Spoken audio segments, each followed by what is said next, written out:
Saya dulu, Mas. Ya.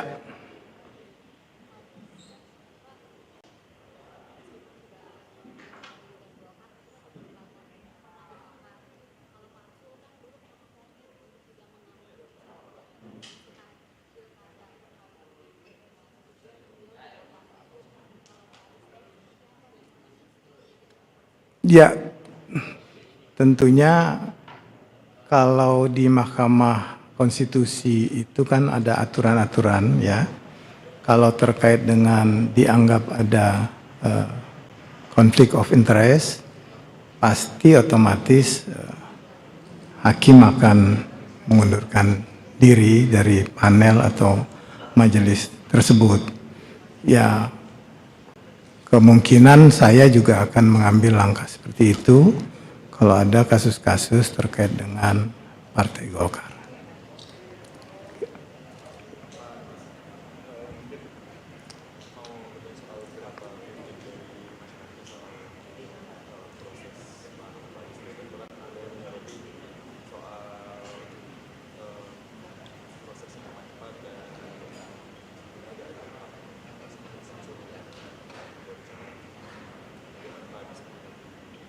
Itu bisa ditanyakan ke DPR ya, karena Komisi 3 yang melakukan fit and proper dan sudah diparipurnakan, nanti silahkan tanya ke pimpinan Komisi 3 dan pimpinan DPR saja. Saya kan cuma mengikuti proses yang dilakukan oleh DPR. Yang lain? Ya.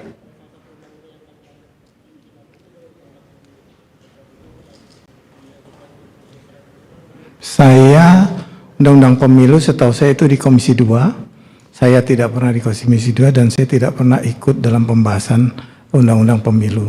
Termasuk juga di Balik. Saya tidak pernah berada di sana 5 tahun kemarin. Jadi terkait dengan Undang-Undang Pemilu saya tidak pernah tahu bagaimana proses pengambilan keputusan.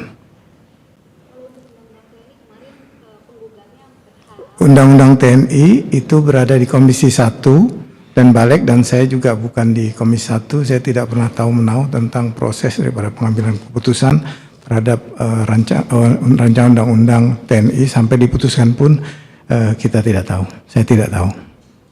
Ya.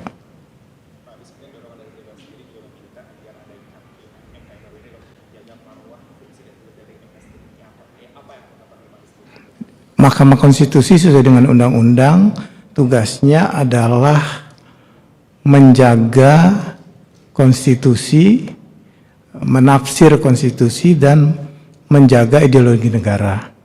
Jadi sesuai dengan undang-undang inilah yang harus nanti saya laksanakan di sana, menjaga segala macam hukum dan juga hal-hal yang mengenai konstitusi dan ideologi negara. Itu.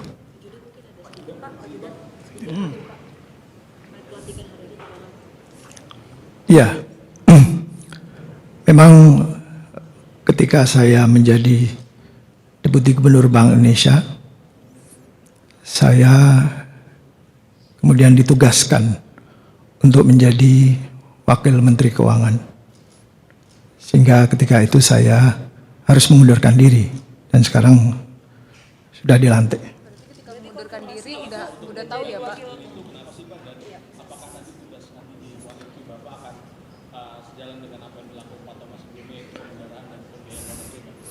Alasan pengunduran diri jelas, karena saya ditugaskan sebagai Wakil Menteri Keuangan. Tentu saja tidak bisa merangkap sebagai Deputi Gubernur Bank Indonesia. Dua otoritas yang berbeda.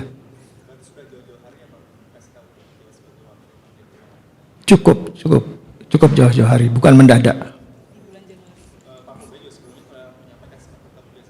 Betul. Detailnya belum lah.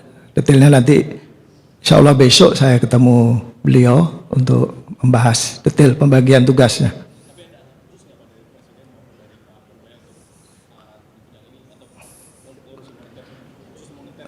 Enggak ada. Tapi intinya dari Presiden bahwa untuk mendorong pertumbuhan ekonomi, mencapai program-program pemerintah yang sudah dicanangkan, tentu saja perlu koordinasi antara kebijakan fiskal dan kebijakan moneter. Dan juga tentu saja kebijakan di sektor real, sehingga ini menjadi efektif di dalam upaya kita untuk mendorong pertumbuhan ekonomi ke depan.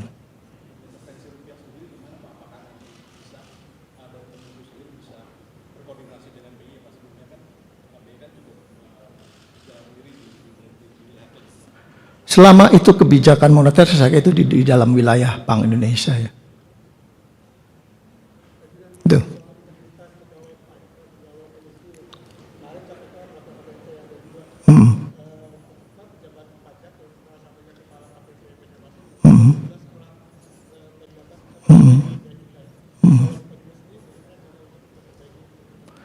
Ya saya kira apa yang sudah dilakukan oleh Pak Purbaya ya di dalam 4 bulan terakhir ini adalah upaya-upaya untuk memperkuat, untuk mengurangi risiko dari korupsi di 2 lembaga itu. Saya kira seperti yang juga disampaikan bahwa proses hukum tentu saja harus didorong walaupun ada pendampingan dari Kementerian Keuangan.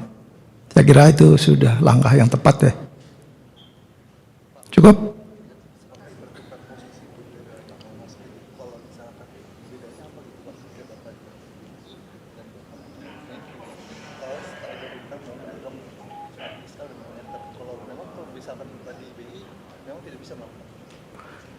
Ya, tentu saja pengalaman saya yang cukup lama di Bank Indonesia, kemudian di otoritas fiskal, ini tentu saja sinerginya akan lebih baik.